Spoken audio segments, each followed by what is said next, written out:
Hello,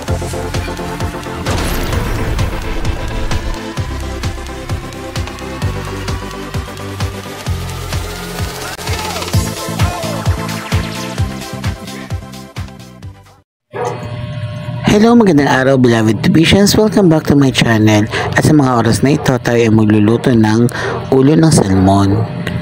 Narito ang mga sangkap. Siyempre, ang kalahating kilong ulo ng salmon, botchoy, okra, sitaw, siling haba, talong, kamatis, at ang sinigang sa sampalok, nor original mix.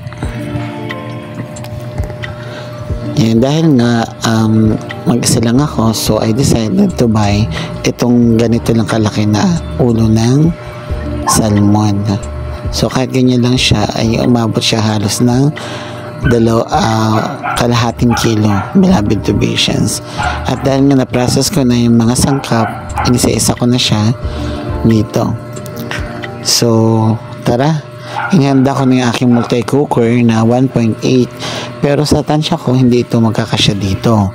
So kaya kailangan natin siyang ilipat ng lalagyan. Siyempre inuna ko munang lagain ang kamatis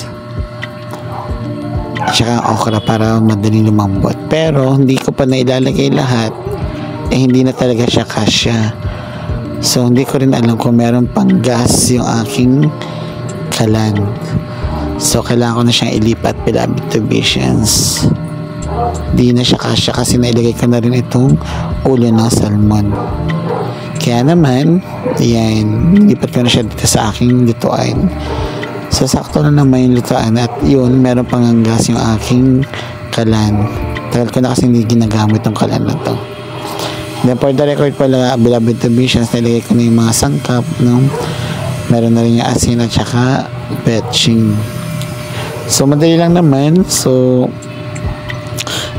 hintay lang natin siyang kumulo bago natin ilalagay yung iba pang sangkap, katulad nitong sitaw. Ayan. So pakuluin lang natin. Lagay din natin itong talong. Madali na rin siyang kumulo kasi malakas naman yung apoy. Ayan, dahil nga kumukulong na, lalagyan natin konting betchin pa kasi hindi ko siya malasahan kanina. So yun yung seasoning na nilagay natin bago natin lalagay yung original na sinigang mix. At yan nga, sapat lang din naman yung yung sabaw niya, kaya hindi ko na siya babawasan.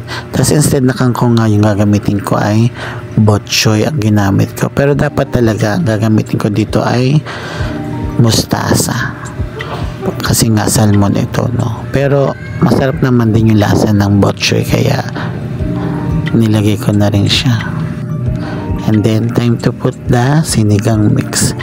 Napanood ko lang din to kay Kuya Say nung nagluluto na sinigang sa school, na last talaga nilalagay yung sinigang. Ako kasi in the middle ko siya nilalagay before, pero ngayon mas masarap daw na sa dulo ilalagay yung sinigang mix. At yun na nga, beloved Tubicians, way to go. Wala pa to siyang maluto. So hindi ko na rin siya natapos kasi umalis ako, hindi agad ako kumain, kaya hindi ako nag-plating nitong salmon. Kaya ayun, enjoy. I hope natuto kayo sa aking munting recipe na solo kasi ako, guys, kaya konti lang talaga yung niluluto ko dito sa boarding house. Ayan nga, 2 beses ko pang kakainin yan, dinner at saka breakfast. Sana hindi siya mapanis. Ayan, bye guys.